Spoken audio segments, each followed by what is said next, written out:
What is a cognitive loop for a PDA child or teen? So I'm jumping on here to answer a question that I got from someone in my DMs, and it's also a question I've gotten a few times in the past. So a cognitive loop, how I explain this, and I think it's specific to PDA, is when the PDA child gets stuck between their threat response and their frontal lobe. So what does that mean? And what does that look like? I'm going to talk to you guys a little bit more about what happened with my son, hi everybody, over Thanksgiving, because he was in a cognitive loop, which led to a big panic attack. And for a parent, this can feel like the rock and a hard place that you're stuck in, because it's like either way you go, there's going to be an escalation. So what happened at the trampoline park for the cognitive loop was that my son was on a ninja course, and he was trying to climb up the course, but he has some upper body strength issues and, gross motor differences. And so he wasn't able to actually do the thing he was trying to do, right? So that's a perceived loss of autonomy internally, right? Like his body wants to do something, he's not able to do it, therefore a threat.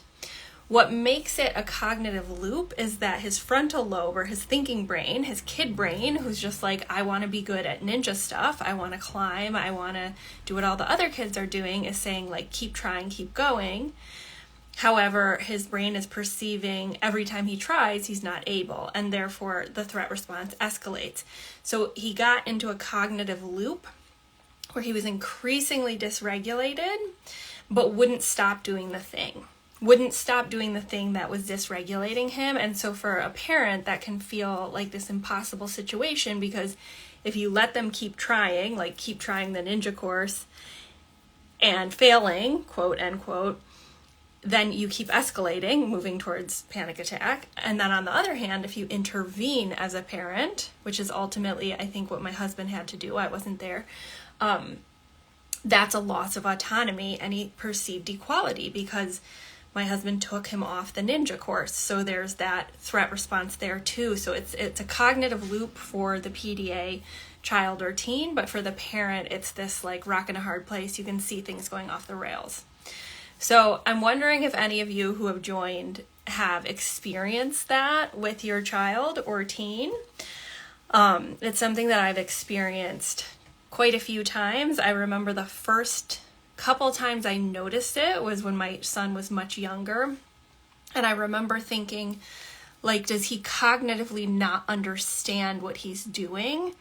Which wasn't actually the mechanism, right? So I remember when he was like 3.5 with this Paw Patrol tower, and he had these Hot Wheels that he was trying to put down the Paw Patrol, but he wanted to like build them up and stack them up so that they would lay and not slide off the end of the Paw Patrol tower. But that was like going against gravity, and he wasn't able to keep the Hot Wheels at the bottom from sliding off. But I kept trying to rationally explain it to him. I kept trying to help him, but the more I did that, the more he escalated, right? But in my head, I was like, how does he not understand this? That if you put a Hot Wheel at the top, it's going to knock it off the bottom. But what it was a cognitive loop.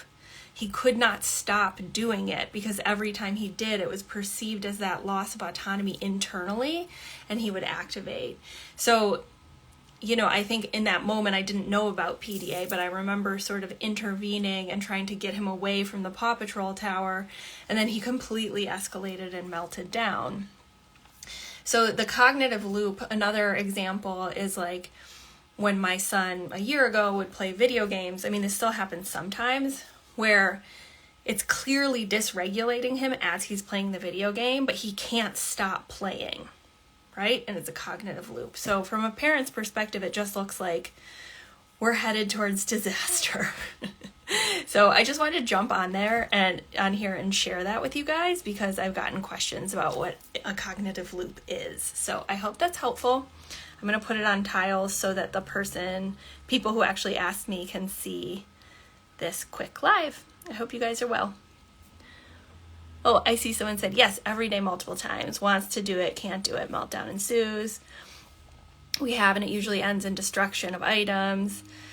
I see it as part of OCD. Yeah, that's another way of looking at it for sure. I look at it as like, but I think the approach to it is different. Like OCD is sticky, so you want to like move them through it. Whereas like with PDA, it's like I always imagine inside my son's brain him moving between the frontal lobe or the thinking brain and the survival brain, and or the amygdala, and it's like he gets stuck between those two, and it's really hard as a parent. Yeah, for a solution, I mean, in the moment, like, there's really only two things you can do. You can mitigate by lowering demands, improving autonomy, and like living an accommodation lifestyle so that you don't reach that threshold where they get caught. But once it happens, it's sort of getting into the mindset of de-escalation. So that is what I consider a cognitive loop. It sounds like similar to something people have experienced with OCD. I have worked with a couple families whose children had both PDA and OCD. And I think what matters here is distinguishing what actually helps the child, because for PDA, you know, like pushing the child past or through a sticky cognitive situation can backfire, whereas for OCD, that might be the appropriate treatment. I'm not a clinician.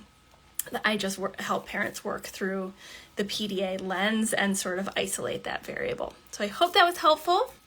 You guys have a great rest of your day. Okay, bye.